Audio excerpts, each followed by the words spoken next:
Goldman Sachs released a report talking about the impact of AI on economic growth, and it didn't talk about India's future in the AI space in a very optimistic manner.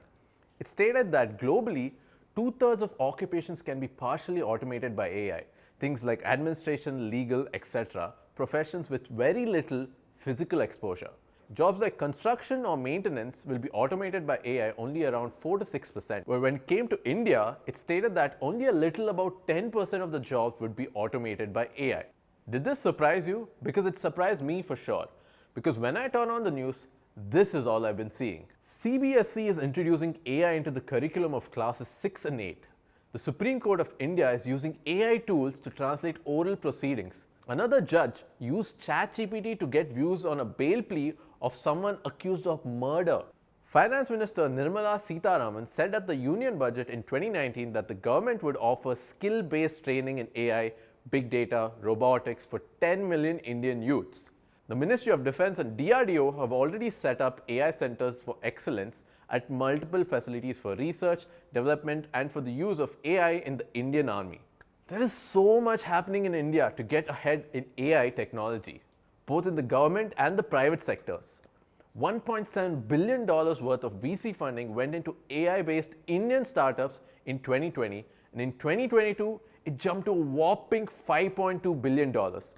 India ranks 5th in the countries with most AI investments. This shift is already happening, and it's happening very fast. India is out there with all the developed nations of the world competing in the race for AI supremacy, and in only 5 years, you will be living in a completely different nation. What is the Goldman Sachs report talking about then? We'll get back to it at the end. Now let me tell you exactly how by delving into 4 major sectors where AI will cause the most amount of impact in India. Number 1, defense. In 2019, Prime Minister Narendra Modi announced that by 2024, there will be 25 AI-based products operational in the Indian Army. It's 2023 right now, and guess what? There's already 40 AI-based products currently in operations and 30 more in development. We're ahead of the curve. There are multiple dedicated AI research facilities like DIPA, CAIR, DRDO YSL, and WARDEC that are currently up and running. Take WARDEC for example. It's a facility that uses AI and VR to train soldiers in battle-like scenarios via simulation games. Yes, this is actually happening in India. Moreover, the Indian defense is already using AI-powered tech in facial recognition, language translation, remotely operated weapon stations, robot mine detections, and intrusion detection systems. We've actually done a deep dive video on how AI is being integrated into the Indian defense system and how you as an engineer can get a job building defense tech. So if this domain interests you, you should definitely go check it out right here. As mentioned initially in this video, CBSE is taking AI very seriously by introducing it into the curriculum. This basically understates that the government of India sees AI and coding as critical skills to have going forward. But speaking about the education sector at large, there are many ways AI will have a strong impact. What AI does best is automating seemingly redundant and time-consuming tasks like clerical work, for example. Did you know that the teachers and professors at school and universities spend around 40% of the time just doing paperwork, like filing mark sheets, reports, taking attendance, all of this? All of this can be automated, which frees up the educator's time to focus on one thing only, teaching. Another area is that of personalized education.